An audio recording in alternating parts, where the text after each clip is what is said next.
అందరికీ నమస్కారం అండి. వెల్కమ్ టు అవర్ నింగి నేల యూట్యూబ్ ఛానల్. ఈరోజు కర్నూలులో ఉన్నటువంటి కొండారెడ్డి బ్రిడ్జికి వెళ్తున్నామండి. మాతో పాటు మీరు కూడా చూసి ఎంజాయ్ చేయండి. ఇప్పుడు కొండారెడ్డి బ్రిడ్జ్ ఫ్రంట్ వ్యూ ఇలా ఉందండి, మొత్తం చూసేయండి. ఈ బ్రిడ్జ్కు కొండారెడ్డి అనే పేరు ఎలా వచ్చింది, ఎవరు నిర్మించారు, ఎందుకు నిర్మించారు అనే విశేషాలు తెలుసుకుందాం. పూర్వం కొండారెడ్డి అనే పాలెగాన్ని ఇందులో బంధించడం జరిగిందంటండి. అతడు ఇందులోనే మరణించడం కారణంగా ఈ బురుజుకు కొండారెడ్డి బురుజు అని పేరు వచ్చింది అని చరిత్ర చెబుతోంది. ఇక్కడ ముందర చిన్న చిన్న చెట్లతోటిగా చిన్న గార్డెన్ లాగా అరేంజ్ చేశారండి, చాలా బాగుంది. అలాగే కూర్చోవడానికి చైర్స్ను కూడా అరేంజ్ చేశారు. ఇది చూడడానికి ఆహ్లాదకరంగా చాలా బాగుంది. ఈ కొండారెడ్డి బ్రిడ్జు 3 అంతస్తులు నిర్మించారండి. పైన స్తూపం కూడా ఉంది చూడండి. ఇప్పుడు మొదటి అంతస్తు చూడండి, ఇది ఇలా ఉంది చూడండి మొత్తం. ఇక్కడ ఒక రహస్య స్వరంగ మార్గం ఉందండి. ఇది తుంగభద్ర నది కింది నుంచి అల్లంపూరు గద్వాల కోట వరకు ఉందని చరిత్ర చెబుతోందండి. ఎంతో చాకచక్యంగా సైనికులు దాడి చేయడానికి ఈ స్వరంగ మార్గాన్ని ఉపయోగించుకునేవారండి. ఇదిగోండి ఓల్డ్ సిటీ ఇలా కనిపిస్తుంది చూడండి మొత్తము. ఈ బురుజుని శ్రీకృష్ణ దేవరాయలు సోదరుడైనటువంటి అచ్యుత దేవరాయలు గారు నిర్మించారని చరిత్ర చెబుతోంది. ఇదిగోండి ఇక్కడ కనిపిస్తున్నటువంటి కారాగారంలో శత్రువులను బంధించేవారండి.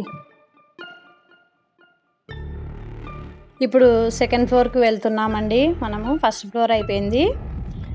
ఈ సెకండ్ ఫ్లోర్ మొత్తం ఇలా చిన్న చిన్న బురుజులతోటిగా నిర్మించారండి. ఈ ఫ్లోర్ మొత్తం ఇలా బురుజులతోటిగా నిర్మించారండి. ఆ కాలం టెక్నాలజీ ఇలా నిర్మించారు.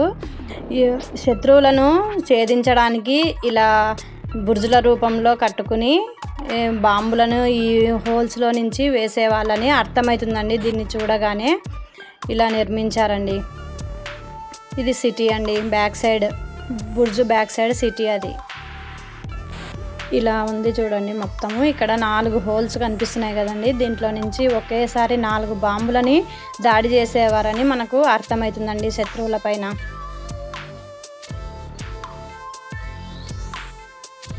ఇదిగోండి ఇక్కడ చూడండి ఒకే చోట 5 హోల్స్, మళ్ళీ కింద 2 హోల్స్, మొత్తం 7 బాంబులతోటిగా దాడి చేసేవారని మనకు వీటిని చూస్తే అర్థమవుతుందండి. ఇదిగోండి ఇలా ఇక్కడ తెల్లగా కనిపిస్తున్నటువంటి కరెంటుతో తయారైనటువంటివి అవి.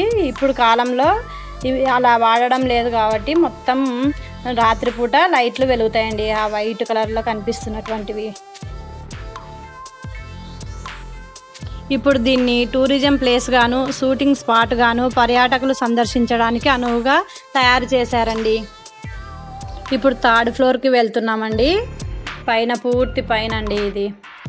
ఇక్కడ నుంచి చూస్తే ఇలా ఉంది చూడండి, బ్యాక్ సైడ్ మొత్తం ఇలా ఉంది సిటీ అంతా కూడా. ఇక్కడ ఒక స్తూపం కనిపిస్తుంది కదండి, ఆ స్తూపం వచ్చేసి 128 అడుగులు.